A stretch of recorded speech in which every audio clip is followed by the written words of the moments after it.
کہ قیامت تک جو کچھ ہونے والا ہے یا قبر کے تعلق سے یا میدان محشر یا جنت دوزخ جن چیزوں کی بھی خبر دی ہے اس کو تہ دل سے انسان قبول کر لے، کیونکہ وما ينطق عن الهوى ان هو الا وحی یوحی، رسول رحمت اس وقت تک کچھ نہیں کہتے جب تک کہ رب کا حکم نہ ہو جائے۔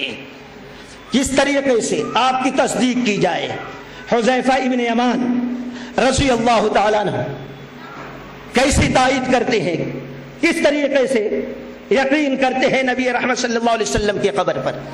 ایک مرتبہ رسول اللہ صلی اللہ علیہ وسلم نے ایک سواری خریدی اور کہا بھئی سواری میرے گھر تک پہنچا دو، وہاں آؤ اس سواری کی قیمت دے دیتا ہوں۔ رسول رحمت صلی اللہ علیہ وسلم آگے چل رہے تھے، سواری بیچنے والا سواری کی رسی پکڑ کر پیچھے پیچھے چل رہا تھا۔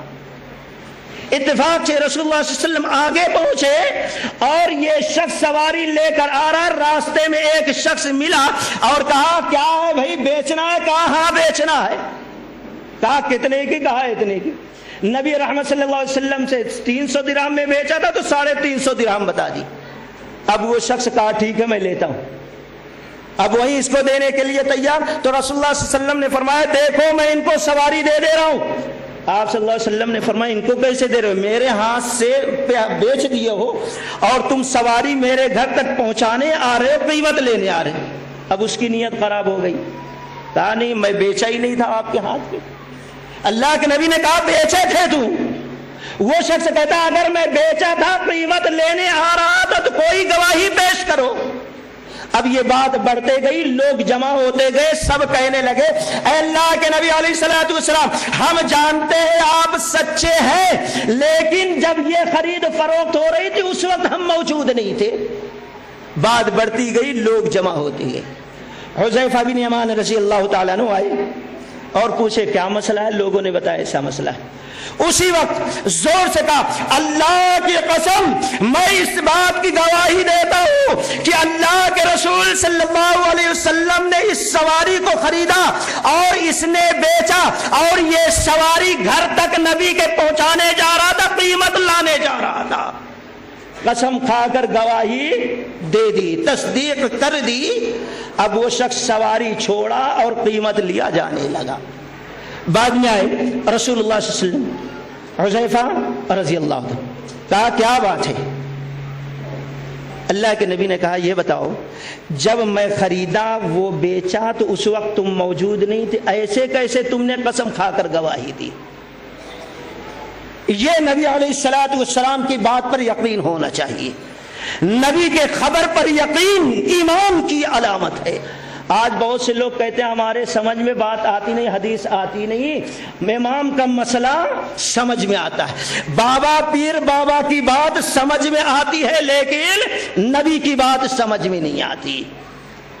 یاد رکھیے اللہ و رسول سے دلیل پوچھا کوئی تو کافر لوگ پوچھے تھے، لیکن جو ایمان والے تھے رب کعبہ کی قسم ان کے سمجھ میں بات آئی نہیں آئی لیکن فوراً قبول کر لیا، یہ ایمان کی علامت تھی۔ کہا کیسے گواہی دی؟ کہنے لگے اللہ کے رسول صلی اللہ علیہ وسلم آپ آسمان کے بارے میں اتنی باتیں بتاتے ہیں، ہم آنکھ بند کر کے قبول کر لیتے ہیں، تو یہ کیسے ہو سکتا ہے کہ دنیا کی معمولی سی بات پر آپ جھوٹ بولے؟ اس لیے ہم نے کہہ دیا اللہ کی قسم آپ نے خریدا اس نے بیچا ہے۔ رسول رحمت صلی اللہ علیہ وسلم مسکرا دیے۔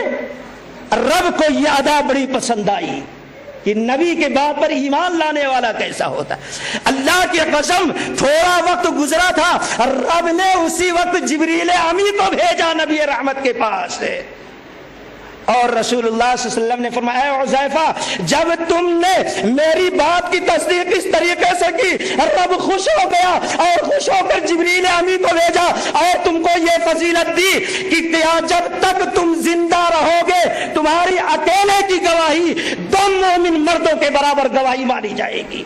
یہ مقام یہ مرتبہ رب نے دیا۔ تو رسول کے رسالت پر ایمان لانے کے لیے پہلی شرط یہ ہے کہ نبی رحمت کی خبر پر یقین کیا جائے، اور دوسری چیز اطاعت، اطاعت رسول اللہ صلی اللہ علیہ وسلم کی اطاعت ہو.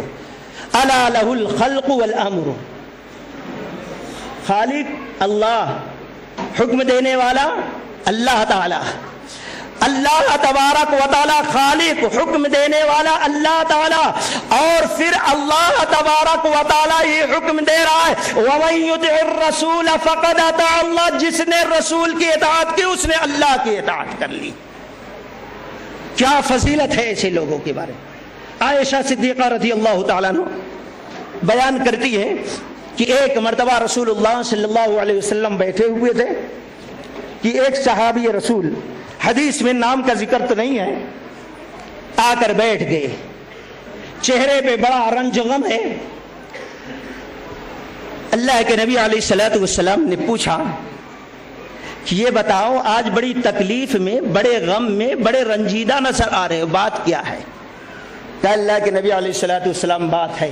کہا کیا بات ہے ذرا بتاؤ تو. کہنے لگے وہ صحابی رسول، اللہ کے نبی علیہ الصلوۃ والسلام ہم گھر میں رہتے ہیں، کاروبار میں رہتے ہیں، بیوی بچوں میں رہتے ہیں، بے چین ہوتا ہوں، بے قرار ہوتا ہوں، گھر چھوڑ دیتا، بیوی بچے کو چھوڑ دیتا، کام کاج چھوڑ دیتا ہوں، بھاگ کر آتا ہوں، آپ کے چہرے اقدس کا دیدار کر لیتا ہوں، اللہ کی قسم سکون مل جاتا، دل کو چین قرار آ جاتا ہے.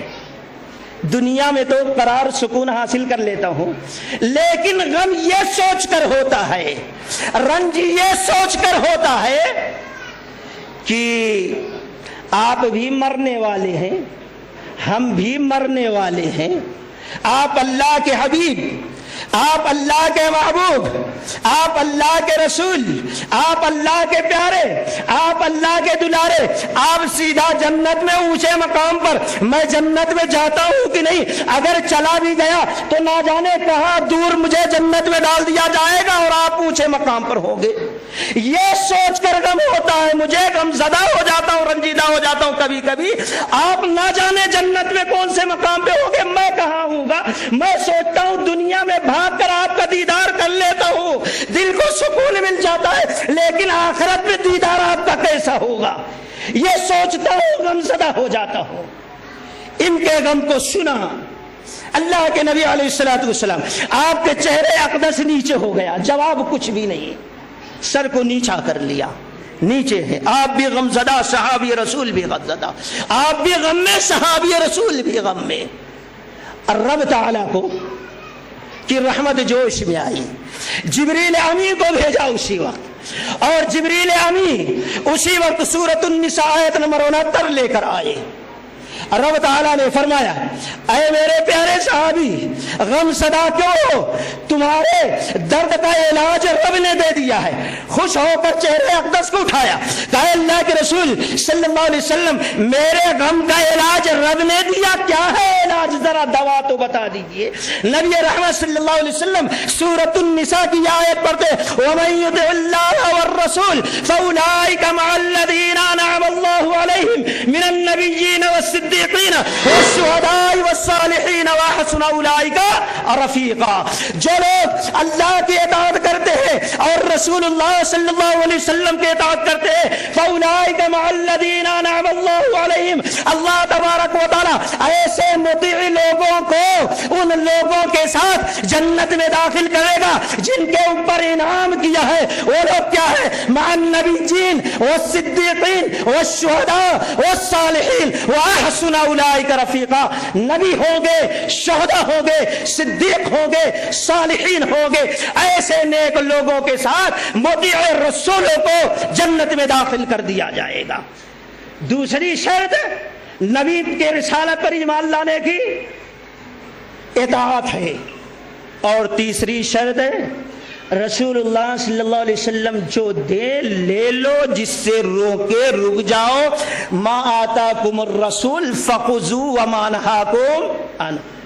اپنے طرف سے بدعت ایجاد کرنے کی ضرورت نہیں، اضافہ کرنے کی شریعت میں ضرورت نہیں، چاہے اچھی بدعت ہو چاہے بری بدعت۔ بڑی مشہور معروف وہ حدیث ہے، ذرا سامنے رکھو، امام بخاری رحمت اللہ علیہ نے جس کو کتاب النکاح کے اندر نقل کیا، راوی انس بن مالک رضی اللہ تعالیٰ عنہ، وہ کہتے ہیں کہ اللہ کے رسول صلی اللہ علیہ وسلم کی بیویوں میں سے ایک بیوی عائشہ رضی اللہ تعالی عنہا کے گھر 3 صحابی گئے، ایک نہیں 3۔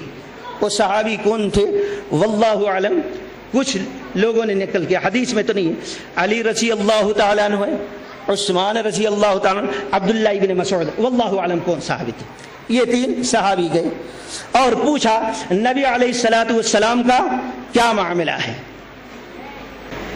خیر نبی علیہ الصلوۃ والسلام سے سوال کیا گیا تو آپ کی بیوی سے، بیوی محترمہ نے بتا دیا ایسا ہے ایسا ہے۔ اب وہ تو تینوں صحابی، بڑی نصیحت عبرت آمیز حدیث ہے، اللہ کے نبی علیہ الصلوۃ والسلام کے عمل کو معمولی سمجھا، اور ایک نے کہا میں نکاح ہی نہیں کروں گا، ہمیشہ اللہ کی عبادت کرتے رہوں گا، اور دوسرے نے کہا میں ہمیشہ رات بھر تہجد پڑھوں گا۔ آج امام کے بڑے ہونے کی، بڑے امام بڑے بزرگ ہونے کی علامت کیا؟ امام صاحب نے عشاء کے وضو سے 40 سال تک فجر کی نماز پڑھی، اس لیے سب سے بڑے امام۔ فلاں اتنے بڑے پیر ہیں، اتنے بڑے پیر ہیں کہ انہوں نے ایک پیر پہ ٹھہر کر 15 برس تک نماز پڑھی۔ سوچنے کی حدیث سامنے رکھو، ہمارا نہیں عقیدہ ہے کہ کوئی ایسا امام کر سکتا ہے یا کوئی بزرگ ایسا کر سکتا، لوگ کہتے ہیں۔ اس حدیث کو سامنے رکھیے، ایک نے کہا رات بھر تہجد کی نماز، ایک نے کہا ہمیشہ روزہ، ایک نے کہا نکاح نہیں کروں گا، ہمیشہ اللہ کی عبادت کرتے رہوں گا تاکہ رب راضی، جنت حاصل۔ تینوں چلے گئے، اللہ کے نبی علیہ الصلوۃ والسلام آئے، معلوم ہوا ایسا ایسا ہے، فوراً باہر نکلے، تلاش کرتے کرتے یہ تینوں سا، کیا آپ لوگ گئے تھے گھر پہ؟ ہاں گئے تھے۔ ایسا ایسا کہا؟ ہاں کہا۔ آپ نے کہا اما واللہ، الفاظ سنو، اما واللہ انی لاخشاکم للہ واتقاکم، یاد رکھنا رات بھر نماز پڑھنا یہ عبادت گار ہونے کی علامت نہیں، ہمیشہ روزہ رکھنا یہ متقی ہونے کی علامت نہیں، عبادت گزار ہونے کی علامت کیا ہے؟ بڑے متقی ہونے کی علامت کیا ہے؟ کائنات میں اللہ کی قسم نبی رحمت سے زیادہ رب سے ڈرنے والا نہ پیدا ہوا نہ پیدا ہوگا، رب سے کائنات میں نبی رحمت سے زیادہ پرہیزگار کوئی نہ ہوا ہے نہ قیامت تک ہوگا۔ آپ کہتے ہیں اما واللہ انی لاخشاکم، اللہ کی قسم میں اللہ کے لیے سب سے زیادہ ڈرنے والا ہوں اور اللہ تعالیٰ کا سب سے زیادہ تقوی اختیار کرنے والا۔ سن لو، انا صائم و افطر، میں روزہ بھی، انا اصوم و افطر، میں روزہ بھی رکھتا ہوں اور افطار بھی کرتا ہوں، انا اصلی و ارقد، اور میں تہجد پڑھتا ہوں اور سوتا بھی ہوں، وزوج النساء، اور میں نے نکاح بھی کیا، ان کے حقوق بھی ادا کرتا ہوں، فمن رغب عن سنتی، یہ میری سنت ہے، فلیس منی، اگر اس سے باہر کوئی ہوگا تو وہ میرے راستے سے ہٹ جائے گا۔ معلوم یہ ہوا تقوی کا معیار یہ ہے، عبادت گزار کا معیار یہ ہے، جو سب سے بڑا عبادت گزار ہوگا وہ سب سے بڑا نبی علیہ الصلوۃ والسلام کا مطیع ہوگا، جو سب سے بڑا اللہ سے ڈرنے والا ہوگا کائنات میں، اللہ کی قسم وہ سب سے بڑی نبی علیہ الصلوۃ والسلام کی اطاعت کرنے والا ہوگا۔ آج بہت سے لوگ کہتے ہیں بھائی ہر مسئلہ کا شریعت میں نبی علیہ الصلوۃ والسلام کی حدیث میں جواب ہے کیا؟ بہت سارے ایسے مت، میں پوچھتا ہوں ایسے بھائی اس وقت سب سے زیادہ یوز کی جانے والی چیز کیا ہے؟ سب سے زیادہ، چلو موبائل لے لو، موبائل کا مسئلہ آیا، کال کریں یا مس کال کریں، ایسے وقت میں ہم یہ کہتے ہیں مس کال کرنا جائز مکروہ یا مکروہ نہیں. تو ایسے وقت میں رسول اللہ صلی اللہ علیہ وسلم کی وہ حدیث کہ آپ نے فرمایا قسم ہے اس ذات کی تم میں سے کوئی شخص اس وقت تک مومن نہیں ہو سکتا جب تک کہ اپنے لیے جو پسند نہ کرے, اپنے لیے پسند کرتا ہے وہی اپنے مومن بھائی کے لیے پسند نہ کرے. اب ہم میں سے کوئی شخص یہ نہیں پسند کرتا ہم کو کوئی مسکال کرے. ظاہر بات ہے جب ہم اپنے لیے پسند نہیں کرتے تو دوسروں کے لیے پسند, شریعت میں اس کا جواب ہے. اور یہ نبی رحمت کا حکم ہے جب تمہارا بھائی تم کو بلائے تو اس کی مدد کے لیے تم دوڑ پڑو, یہ تمہارے اوپر فرض ہے مسلمان کا. اب مسکال مارے تو جواب دینا ہے, کیوں نہ جانے ہمارا بھائی کس پریشانی میں ہے. چلیے ایک مسئلہ یہ حل. اور دوسرا, نماز پڑھ رہے ہیں فون بج رہا ہے, اب کوئی پوچھتا ہے حدیث میں کہا ہے بجنے دیں یا کہ کٹ کر دیں, ایسے وقت ہے جواب. وہ حدیث ذرا اٹھا کر دیکھ لیجئے ابو داؤد شریف وغیرہ کی کہ اللہ کے رسول صلی اللہ علیہ وسلم جوتا چپل پہن کر نماز پڑھ رہے, نماز کی حالت میں آپ نے اپنے جوتوں کو اتارا اور بائیں طرف رکھ دیا. صحابہ اکرام کی نظر پڑی, نبی رحمت نماز پڑھا رہے, اپنے جوتے کو نکال کر پیر سے بائیں طرف رکھ دیا. صحابہ اکرام بھی اپنے چپل جوتوں کو نکالا بائیں طرف رکھ دیا. نماز مکمل ہوئی. آپ صلی اللہ علیہ وسلم نے سوال کیا تم لوگوں نے جوتا چپل کیوں نکالا؟ نبی صحابہ کرام نے کہا اللہ کے نبی آپ کو اتارتے ہوئے ہم نے دیکھا اس لیے ہم نے بھی اتار دیا. ہم کیا نہیں دیکھتے, آپ کو جیسا کرتے ہوئے دیکھتے ویسا کرتے. آپ نے فرمایا کہ ہم جب نماز پڑھ رہے تو جوتا پہن کر جبریل امی آ کر بتائے کہ آپ کے جوتے میں تکلیف دہ چیزیں نکال دیجئے, اس لیے ہم نے نکال دیا. آپ نے فرمایا اس کے بعد اب کوئی شخص مسجد میں نماز پڑھنے آئے تو کوئی چیز اگر لگی ہے تکلیف دہ تو اس کو صاف کر لے, جوتا نکال دے, وہ تکلیف دہ چیز کو ہٹا دے. ہم کہتے ہیں نماز کے لیے کوئی آ رہا ہے تو موبائل بند کر دے, اگر بند کرنا بھول گیا نماز میں گھنٹی بجنے لگی, جب نبی رحمت صحابہ کرام نماز کی حالت میں جوتا چپل نکال سکتے ہیں تو ہم اپنا موبائل بھی